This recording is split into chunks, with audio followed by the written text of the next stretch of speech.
Reflections from Torch Trust, focusing on Christian faith and sight loss. Hello and welcome to Reflections, the show from Torch Trust that focuses on faith and disability in today's world. I'm Marilyn Baker, and we have a great show lined up for you today. More and more places are starting to offer tactile tours so that blind or partially sighted people can really get a feel for a building or venue. These tours can be such a great way of getting to know somewhere without needing to see it. Well, a few years ago, we asked Kate Risdon if we could record her experience of a tactile tour of the cathedral she attends. Kate was happy to have us on board, so we sent Rachel Dolby along with her to Peterborough Cathedral, and they were shown round by the then Dean, the very Reverend Charles Taylor. Our first question for Kate was, does she have a sense of the building's awe-inspiring grandeur? Yes, I do.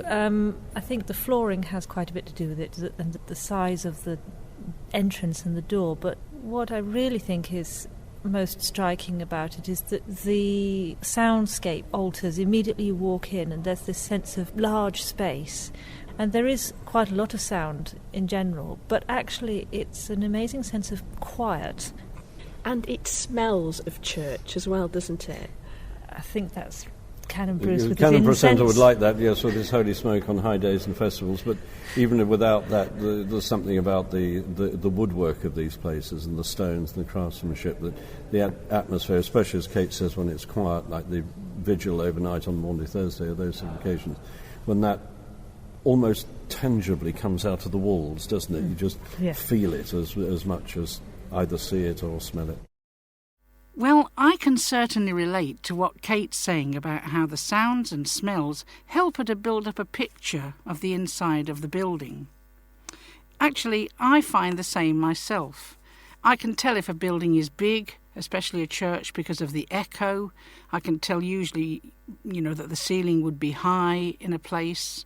I can also tell if a room is cosy, it has carpets and a homely feel to it, but I don't really have a visual picture of what the room is like, and I don't mind too much because, of course, I'm not aware of things generally in a visual way, but I am aware of atmospheres. How did the idea of Kate's tactile tour of the cathedral arise? It kind of arose out of the experience of going round Susan Hare's art exhibition. And I think we simply said, well, have you ever done this around the rest of the building? And Kate said no, so we said, well, let's get on and do it. And is that something that you could offer to other people who came into the cathedral and needed to find a different way of exploring the building? I would very much hope so. We've had for many years a tactile model of the cathedral, so the visually impaired can feel the shape of the whole building and the layout of the pillar bases inside and things like that. And of course, the other thing is that if you come to the building, you can get quite a lot out of the building by just sitting in it, although you miss, many of the features. But over the years, I think I've got a lot out of the building by simply coming to the various services and concerts, some large, some very, very small. And you do get a sense of not just the physical space of the building, but the sort of fact that it's a working place. And that actually is dependent upon the people. So, led by the Dean, Kate began her tour of the cathedral. Under our feet here is some paving tesserae being small bits of mosaic. And if you come down, you can feel how small they are. What are they, about 1/4 of an inch each or something like that? A fingernail in each direction. Fingertip sized. All different shapes. Very, very closely put together. Difficult to get a fingernail between them, but you can feel the cracks. I suppose they're about an inch, but not absolutely square. Definitely not square. Presumably all different colours. They're different colours. They're fairly subdued colours, subtle dark greens and reds and rusty colours. And virtually the whole floor, I mean, there's some marble slabs as well, but the whole floor is laid out in that sort of paving in a pattern. It's very delicate, but it is really quite attractive. 2 more steps. Then we're now past the bishop's throne and into the upper end of the presbytery, about to enter the high altar sanctuary. And you've probably been to a Eucharist at the high altar in the week, haven't you? When they've sung on Ash Wednesday or Epiphany. Yeah. And the brass rail, which again is part of the Victorian restoration. Lots of delicate iron filigree work. Yes, underneath. Very delicate, sort of miniature railings. That's right. Curls and things, yeah. So that's where people come up. So go up another step and then into the main sanctuary area itself. Amazing cutting work that got them to fit together so precisely. All done without any sort of electric tools or anything. For the moment. And we're before the high altar, there's 4 more steps, but below those are 2, on one on either side, the 2 huge candlesticks. So come and have get the sense of the size of those. And keep going up and keep going up. Well above my head. And there's the drip shield, as it were, bowl. and it's all silver. And then the candle that is stuck into it, well above our reach there, is probably, about 2 feet long, maybe 2.5. We'll be hearing more from Kate's tactile tour in just a few minutes. But now it's time for our thought for the week. This week, Ian Lackey has been thinking about being busy. There is a lot to be said for being busy. When I was but a little lad, I was often told that the devil will find work for idle hands. Doubtless, this was meant as an inducement to do things like study or be involved in some good task which would be for the benefit of others. I'm not sure that the advice ever had the effect intended. There is no doubt that being busy in the right tasks is a good thing. However, there are times when being busy can be a real turn-off for others. There's nothing I find quite so irksome as visiting someone who is so busy that they don't seem to really have time for their guests. Perhaps this was what really got to Jesus when he visited the house of Martha and Mary. Martha gives me the impression that she was like a coiled spring, unable to relax and enjoy the presence of her guests. The activists among us will sympathise with Martha's request to Jesus to tell Mary to help with the work. And I'm sure that in his commendation of the choice Mary made on this occasion, as we see in Luke chapter 10, verses 4 to 41, Jesus is not commending laziness. Martha, Martha, the Lord answered, you are worried and upset about many things, but few things are needed, or indeed only one. Mary has chosen what is better, and it will not be taken away from her. He is telling Martha that there is a certain business which in the end is only activity for its own sake, even if it is done ostensibly for Jesus. Jesus wants the Marthas among us to first of all enjoy his presence. It is only as we take time to be in his presence that we can do the next thing Jesus really wants us to do, and that is to listen to what he has to say to us. Having listened, we can then go on to do those things which will really please him. In the world of the kingdom of God, it is those who both hear and do the word of God who will be blessed. Martha is an admirable character who I am sure loved Jesus, yet she had to learn what we all in the end have to learn. Listening to Jesus really does come before activity, even if it is ostensibly for his sake. May we learn to desire, above all other things, to listen to Jesus and then to act in his name and for his sake. Let's return to Peterborough Cathedral now and keep exploring with Kate. Yes, we're now in a chamber that is known as the sacristy. It's probably, I'll be corrected in a minute if I'm wrong, on part of the site at the end of the old monks' dormitory, actually. And they would have come in over the top and down the night stairs to do their night offices, but they're no longer there, neither the monks nor the stairs. So, but this is used as the vestry, basically, for the cathedral. The vergers have their office and their coffee-making facilities, most important. And then here we have where the clergy robe, and all the vestments and altar frontals and things are kept. And Canon Cattle is just getting the vestments on for taking the communion at 11 o'clock in the middle of today. But we also keep in here a Braille version of our regular hymn book.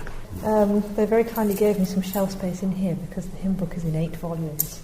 And 8 volumes? 8 volumes of hymn book. In Braille. Yes. Wow. And so it would have been really difficult to have carted it in to and from home every time I came to the cathedral. So, Kate, you're a musician, and so being able to join in with the hymns is incredibly important to you, isn't it? Well, it is. I don't think that that's exclusive to musicians, actually. I think that's a necessary and meaningful part of everybody's involvement in church services. Well, absolutely, because when you stand to sing, you're identifying with those around you. It's the same as if you sing You Never Walk Alone on the football terraces. Absolutely. It's part of belonging, and that first hymn is so crucial in binding a congregation. If they don't know it, you've lost it, part of the game. It's also got to set the tone. Is it a feast? Is it a quiet day? Is it Christmas? Is it Easter? Yes, but it is the one. I call it the gathering song.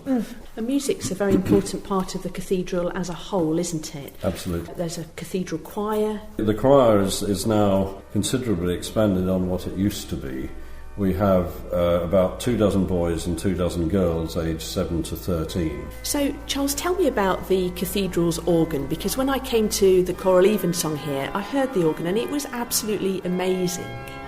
It is a fantastic instrument, the organ here.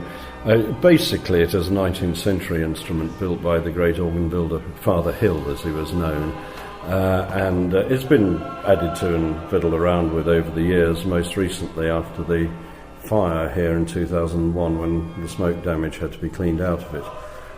The disadvantage with the instrument is it was built at a time when there wasn't a single standard pitch throughout the country, and it's what's known as philharmonic pitch, which is somewhere between a quarter tone and a semitone sharper than standard concert pitch that orchestras and bands and things play at. And that has its difficulties. It has its difficulties in the vocal training of the choristers, because they're learning instruments at one level and coming here. And your voice is a muscle. It's like a muscle memory, like doing up your buttons in the morning. You don't actually have to think about it. It's the same with singing. You shouldn't have to think about it to that extent. And they're having to make a huge muscular adjustment so it's not good for our work of musical education.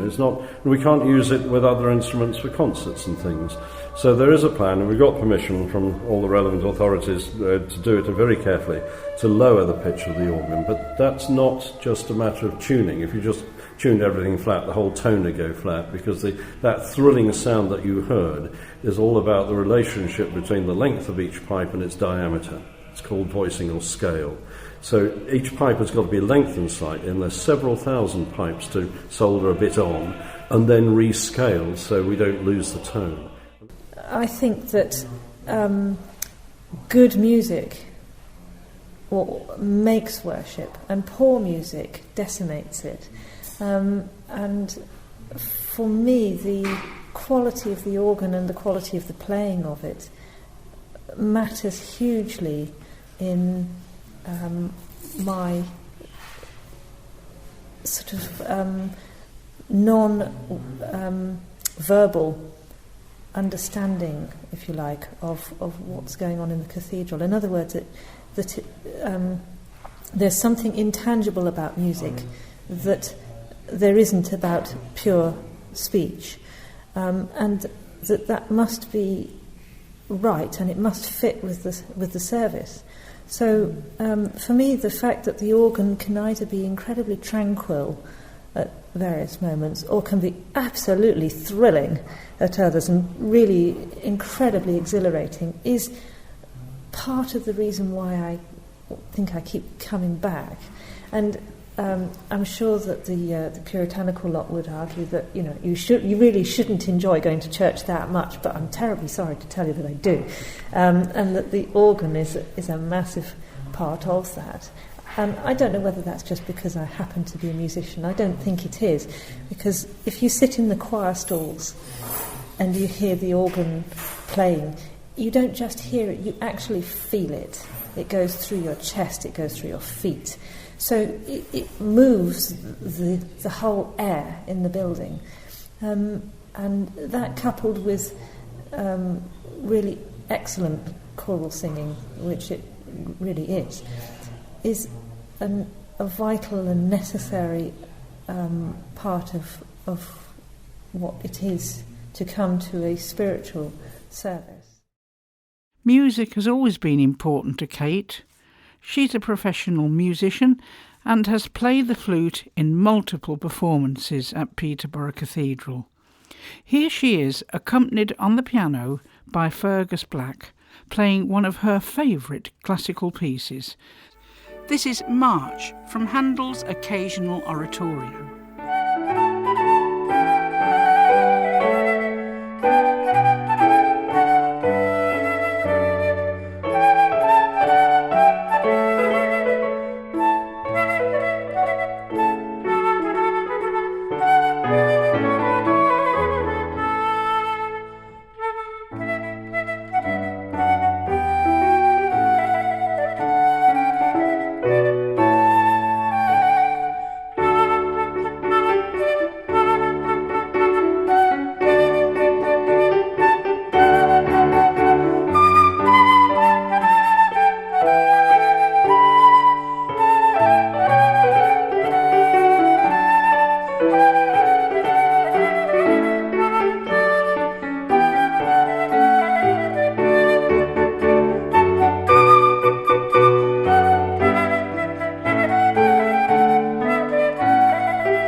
I'm sorry to say that we're all out of time for this week. I do hope you've enjoyed spending the last half hour with us. If you've got any questions, comments or suggestions, or you'd like to learn more about the work Torch does, then please do get in touch. The number to call is 01858 438 260. That's 01858 438 260, or you can email info@torchtrust.org. We'll be back next week with another uplifting episode of Reflections. But until then, from me, Marilyn, and everyone on the Reflections team, goodbye and God bless. You've been listening to Reflections from Torch Trust.